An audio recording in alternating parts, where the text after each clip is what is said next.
Chicken wings সামান্য একটা জিনিস দিয়ে অসামান্য এক ক্রিসপি রেসিপিটা করা যায়। একবার খেলে বারবার খেতে ইচ্ছে করবে। হ্যালো এভরিওয়ান, আসসালামু আলাইকুম। যে যেখান থেকে আমার এই ভিডিওটা দেখছেন নিশ্চয়ই সবাই আল্লাহর রহমতে ভালো আছেন। আমি ভালো আছি আলহামদুলিল্লাহ। আজ আমি দেখাবো স্বল্প সময় এবং অল্প খরচে কিভাবে এই সামান্য জিনিসটাকে দুর্দান্ত একটা রেসিপি করা যায়।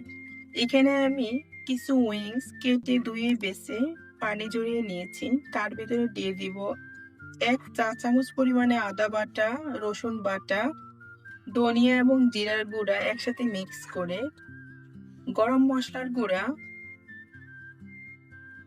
মরিচের গুঁড়া, দিয়ে দিব স্বাদ মতো লবণ, দিয়ে দিব এখানে টমেটো সস, আর দিয়ে দিব সয়া সস। আর এই উইংসকে ক্রিস্পি করার জন্য দিয়ে দিব একটা ডিম। হাত দিয়ে ভালো করে মেরিনেট করে নিব। মেরিনেট করে আমি এখানে 1 ঘন্টার জন্য রেস্টে নিয়ে দিব।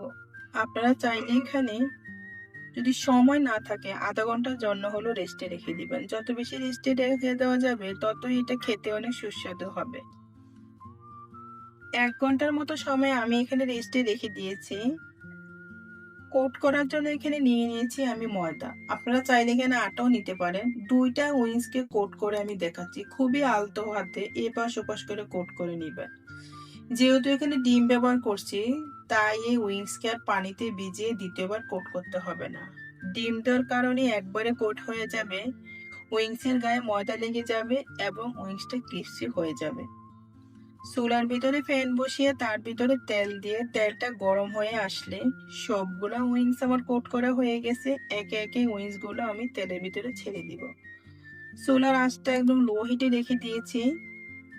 হাই হিটে থাকলে উপরে সব পুড়ে যাবে এবং ভিতর দিয়ে সিদ্ধ হবে না, তাই লো হিটে রেখে দিয়েছি। আর উইংস গুলো আমি একটু লাল লাল করে ভাজবো। আপনারা যদি লালটা পছন্দ না করেন আপনারা একটু সাদা করেও ভাজতে পারেন। এক পিঠ হয়ে গেছে, আমি ওই পিঠ উল্টে দিচ্ছি সবগুলো উইংসের।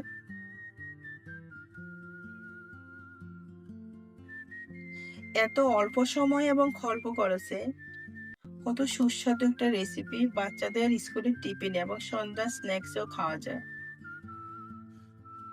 উইংস গুলো আমার হয়ে গেছে, আমি সবগুলা উইংস একটা প্লেটে তুলে নিব। উইংস এর ভিতরে যে তেলটুকু ছিল তেলটুকু চেপে চেপে প্লেটে তুলে নিব।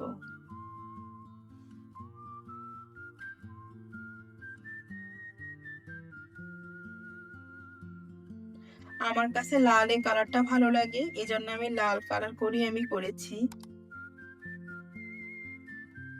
উইংস গুলো কিন্তু দেখতে অনেক সুন্দর হয়েছে এবং খুবই ক্রিস্পি হয়েছে। এখন আমি দ্বিতীয় ব্যাচের যে উইংস গুলো ছিল সেই উইংস গুলো আবার প্যানের ভিতরে দিয়ে দিব।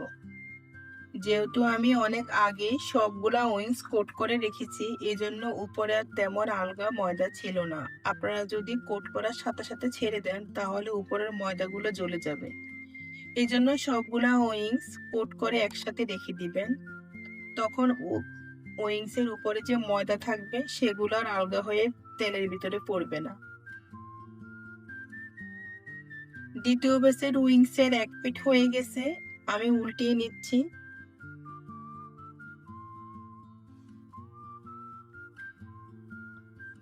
উইংস গুলো হয়ে গেছে আমার।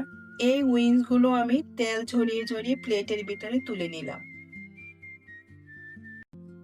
একবার চিন্তা করে দেখেন তো, একদম সামান্য একটা জিনিস চিকেন উইংস, অনেকে খেতেও চায় না, কিন্তু একদম দুর্দান্ত একটা রেসিপি হয়ে যায়। দেখেন উপরে কেমন ক্রিস্পি হয়েছে এবং একটু লাল লাল কালার আসছে।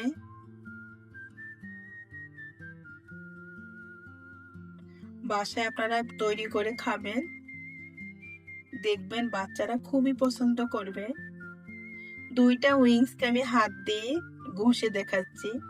উপরে 2টা স্কেল দেখেন কতটা ক্রিস্পি হয়েছে। পরিবেশনের জন্য আমি এখানে সস নিয়ে নিচ্ছি। সসের ভিতরে একটা উইংস ডুবিয়ে নিলাম। খাওয়ার জন্য উইংস এখন পুরা রেডি। এক কামড় দেওয়ার সাথে সাথে ভিতরের যে হাড়টা ছিল হাড় খুব সুন্দর সিদ্ধ হয়ে গেছে। হাড় পর্যন্ত দাঁত দিয়ে চিবিয়ে একদম খেয়ে ফেললাম। আমার রেসিপিটি কেমন হয়েছে আমাকে কমেন্ট বক্সে জানাবেন। সবাই ভালো থাকবেন।